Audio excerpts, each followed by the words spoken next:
Dear media aspirants, media exams के इस platform पर मैं हरिशंकर सोनी आपका हार्दिक स्वागत करता हूं।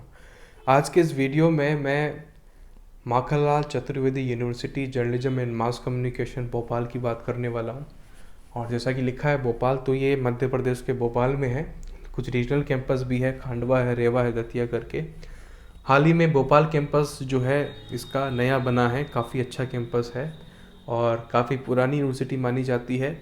और किसी भी मास कम्युनिकेशन के एस्पायरेंट के लिए ये कहीं ना कहीं एक बेटर ऑप्शन निकल के आता है, या इस ऑप्शन को आप कंसिडर कर सकते हैं। इस यूनिवर्सिटी की सबसे खास बात यह है कि इसमें तरह तरह के कोर्सेज जो है आपको प्रोवाइड करना चाहते हैं। काफ़ी स्पेसिफिक कोर्सेज जो लोग ढूंढ रहे होते हैं कि मेरे को एमए भी जो है इसके अंदर जाके करना है, एमबीए इसमें करना है, बीटेक इसमें करना है, बीए इसमें करना है, तो आप यहाँ पे कर सकते हो। सारे कोर्सेज़ के बारे में मैं यहाँ डिस्कस नहीं कर पाऊँगा, लेकिन ये जो इंस्ट्रक्शन वाली पीडीएफ है, कोर्सेज़ की जो डिटेल्स है वो आपको अच्छे से दे रखी है। आप खुद जो है उसमें पढ़ सकते हैं। तो डिस्क्रिप्शन में जो है जो वेबसाइट की लिंक है वहाँ से आप डाउनलोड कर सकते हैं। टेलीग्राम चैनल पर भी जो है मैंने ये पीडीएफ अपलोड कर रखी है, उसकी लिंक भी जो है डिस्क्रिप्शन में दे रखी है। तो जैसा कि यहाँ पे दे रखा है कि आपको अगर अप्लाई करना है तो इस लिंक पे क्लिक कीजिए और apply for the admission session 2023-24 ये नाम आएगा। उस पर क्लिक करते हुए एप्लीकेशन फॉर्म भर दीजिए और एप्लीकेशन फ़ी भी पे करनी है, जो कि 550 रुपये कुछ निकल के आएगी। और जिसको एक से ज़्यादा कोर्सेज़ के लिए अप्लाई करना है उसके लिए दूसरा ऑप्शन कर रखा है इसी नाम से, fill separate form if you are applying more than one program. यही नाम से जो है इसके नीचे ऑप्शन होगा। तो जिसको 2 कोर्सेज़ के लिए अप्लाई करना है, 3 के लिए करना है, 5 के लिए करना है, कर सकता है, कोई इशू नहीं है। लेकिन फॉर्म बार बार आपको भरना होगा। एक ही फॉर्म में सारा सिलेक्ट करके एक ही फीस में काम नहीं होगा, सबकी अलग अलग फीस पे करनी पड़ेगी, ठीक है। लेकिन यहाँ पे कह रखा है कि फॉर्म का जो नंबर है ना वो एक ही रहेगा, ठीक है। जैसे आपने फर्स्ट टाइम फॉर्म भरा, आपके पास एक फॉर्म नंबर आ गया, आपने भर दिया, उसी फॉर्म नंबर के साथ में दूसरे ऑप्शन को सिलेक्ट करते हुए आपको अदर कोर्सेज के लिए भी जो है अप्लाई कर देना है। ये यहाँ पे प्रोविज़न है, ठीक है। और जो कैटेगरी है उसके हिसाब से एप्लीकेशन फ़ीस चेंज भी हो जाती है। एक इंस्ट्रक्शन लिख के दिया है कि जब आप एप्लीकेशन फ़ी पे कर रहे हैं तो एसबीआई या फिर एचडीएफसी पेमेंट गेटवे का यूज़ करते हुए पे कीजिए, जिससे आपको आसानी हो। अब जैसा कि मैंने यहाँ कहा कि एंट्रेंस एग्ज़ाम जो है यहाँ पे नहीं हो रहा है। जो सिलेक्शन हो रहा है वो कैसे हो रहा है कि जैसे कि अगर आपको ग्रेजुएशन वाले कोर्सेज में अप्लाई करना है, जैसे कि बीए करना है, तो आपकी 12th में जो मार्क्स आए हैं उसके बेसिस पर मेरिट बनेगी। मेरिट बनने के बाद इंटरव्यू के लिए कॉल आएगी और इंटरव्यू के बेसिस पर और 12th के मार्क्स के बेसिस पर जो है एक फाइनल मेरिट बन के आपका एडमिशन होगा। एंट्रेंस एग्ज़ाम जाके आपको लिख के नहीं देना, इंटरव्यू देना है, वो भी ऑनलाइन होगा, जूम ऐप पर ही होगा, ये भी लिख के दिया हुआ है। ऐसे ही जो लोग पोस्ट ग्रेजुएशन के लिए अप्लाई करना चाह रहे हैं, आपके फर्स्ट सेमेस्टर और आपके फर्स्ट ईयर और आपके सेकेंड ईयर के जो मार्क्स हैं, ठीक है, जैसे कि first semester, second semester, third and fourth, तो ये 4 सेमेस्टर हो जाते हैं 2 ईयर के अंदर, ठीक है। तो इन 4 सेमेस्टर के मार्क्स या फिर फर्स्ट ईयर या सेकेंड ईयर के मार्क्स जो भी आप समझें, इनके बेसिस पर आपकी मेरिट बनेगी। उसके बाद आपका इंटरव्यू होगा, फिर इंटरव्यू और मेरिट इन दोनों को मिला के फाइनल मेरिट बनेगी, फिर जो है आपको सिलेक्शन मिलेगा। ये है पोस्ट ग्रेजुएशन लेवल का, जिसको हम आगे फिर से देख लेंगे। तो यहाँ पे यही चीज़ लिखी हुई है जो मैंने आपको बताई, ठीक है। फिर पीजी डीसीए और डीसीए कुछ अलग जो प्रोग्राम्स हैं उनकी एप्लीकेशन फ़ीस अलग है, ठीक है, ये लिखा हुआ है। और जो लोग मान लीजिए डीयू वगैरह से पढ़े हैं तो सीजीपीए, एसजीपीए, इन सब में जिसका मार्किंग सिस्टम है, ठीक है, ग्रेजुएशन वगैरह में, तो भाई आपको कन्वर्ट करके परसेंटाइल में लिखना है। और होता ये भी है कि आपकी जो भी मार्कशीट होती है उसके पीछे जो कन्वर्ट करने का फॉर्मूला है वो भी लिखा हुआ होता है, तो एक बार चेक कर ले। नहीं लिखा हो तो आप यूट्यूब फिर जिंदाबाद है, ये कहीं से भी सर्च करके अपना कन्वर्ट करके कर सकते हैं। लेकिन ध्यान रहे कि आप सही से कन्वर्जेशन उसका करें, नहीं तो फिर गड़बड़ हो सकती है, ठीक है। और जैसा कि मैंने कहा कि इंटरव्यू होगा, तो इंटरव्यू होने के बाद ज़रूरी है कि वो अपना डॉक्यूमेंट्स वगैरह सबमिट करें। डॉक्यूमेंट सबमिट करने के बाद एडमिशन फ़ीस सबमिट कर दें, जो भी डेट दे रखी है, जिसके बारे में हम आगे डिस्कस करेंगे, ठीक है। थोड़ा सा मैं यहाँ पे एक ओवरव्यू डालूंगा कुछ कोर्सेज़ के ऊपर। अब जैसे कि देखिए एमए जर्नलिज्म का कोर्स आपके लिए दे रखा है, एमए मास कम्युनिकेशन भी है यहाँ पे, लेकिन एमए जर्नलिज्म का अलग से दे रखा है। तो इसका मतलब ये होता है कि जो लोग जर्नलिज्म की फील्ड में जाना चाह रहे हैं स्पेसिफिकली, वो एमए जर्नलिज्म का जो है कोर्स कीजिए, जिसके अंदर 30 सीटें हैं और उसमें पूरी पढ़ाई जो है जर्नलिज्म की होगी। फिर उसमें सिनेमा वगैरह का आपको वो ऐसे नहीं समझाएंगे, एडवर्टाइजमेंट पीआर इतना नहीं समझाएंगे। मेन जो सारी चीज़ें होगी वो पूरे एमए के अंदर जर्नलिज्म से रिलेटेड ही होगी।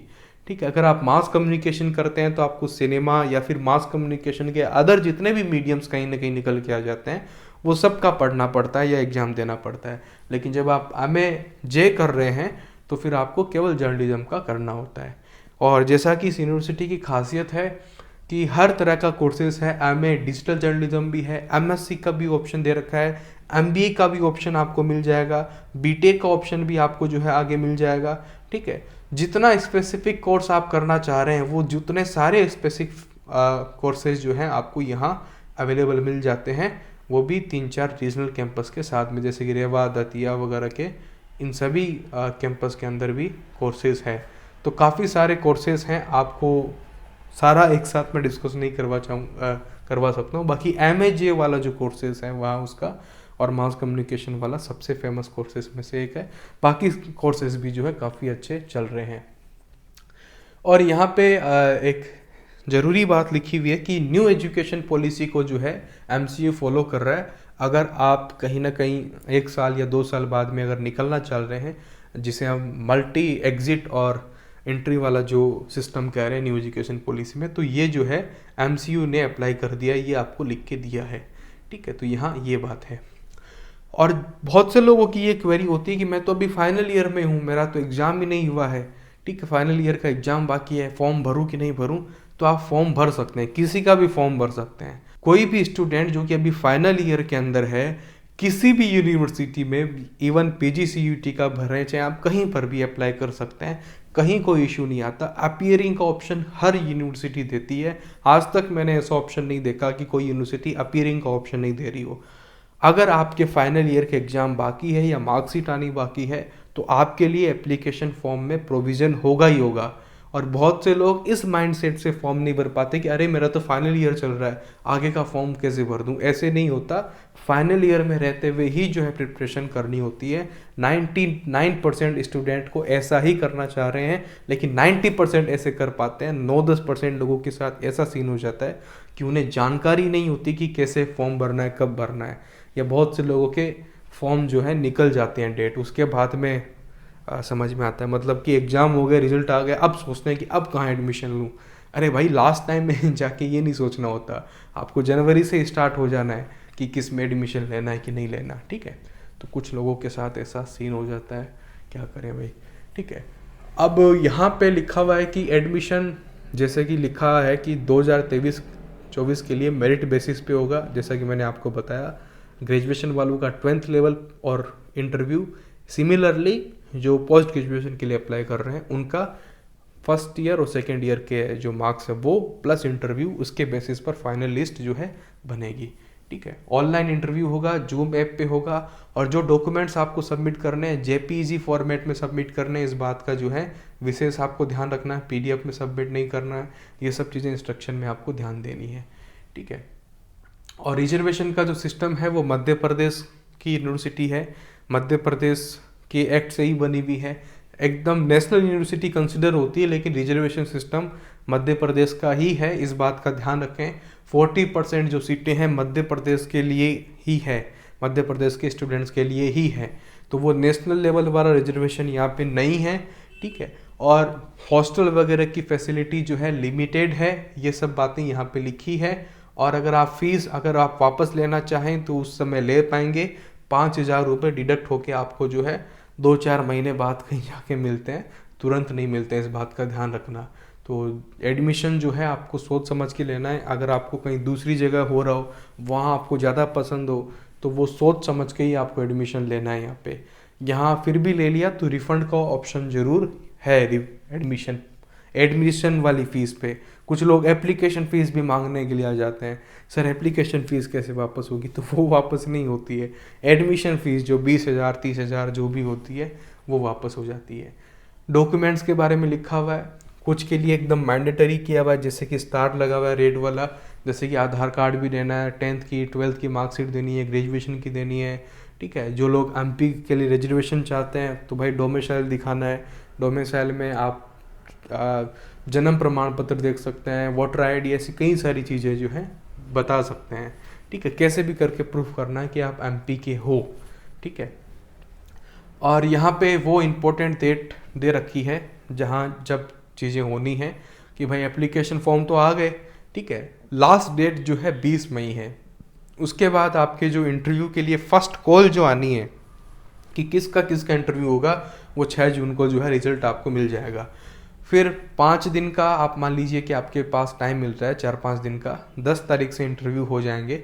ठीक है, स्टार्ट 10 से 13 तक इंटरव्यू चलेंगे, 3 दिन। ठीक है, और 3 दिन इंटरव्यू होने के बाद अगले 3-4 दिनों में आपको जो है फर्स्ट लिस्ट मिल जाएगी। ठीक है, after interview first selection list, जो फाइनल लिस्ट है कि अब आपका एडमिशन हो गया है, एडमिशन फीस जमा कर दीजिए, तो वो आपको जो है 16 जून को मिल जाएगी। उसके बाद आपको डेट मिलेगी कि आपको 4 दिन के अंदर एडमिशन फ़ीस जमा कर देनी है। जो लोग एडमिशन फ़ीस जमा नहीं करेंगे उनकी सीट चली जाएगी, और उसके बाद सेकंड लिस्ट जो है निकल के आएगी। ऐसे करके थर्ड लिस्ट तक भी आती जाएगी, और जुलाई तक कैसे भी करके एडमिशन प्रोसेस डन हो जाएगी। ठीक है, और यहाँ लास्ट में जो है नीचे नंबर दे रखे हैं अलग अलग डिपार्टमेंट के लोगों के, यहाँ पर आप संपर्क कर सकते हैं। ठीक है, तो ये ओवरऑल कहानी है माखनलाल चतुर्वेदी यूनिवर्सिटी के बारे में। इसके रिगार्डिंग आपके जो भी डाउट्स हो, क्वेरीज हो, आप मुझे टेलीग्राम पे बता सकते हैं, मीडिया एग्ज़ाम की एप्लीकेशन पे बता सकते हैं। लिंक्स जो हैं डिस्क्रिप्शन में दे रखे हैं। फिलहाल इस वीडियो में इतना ही। Thank you very much, all the best.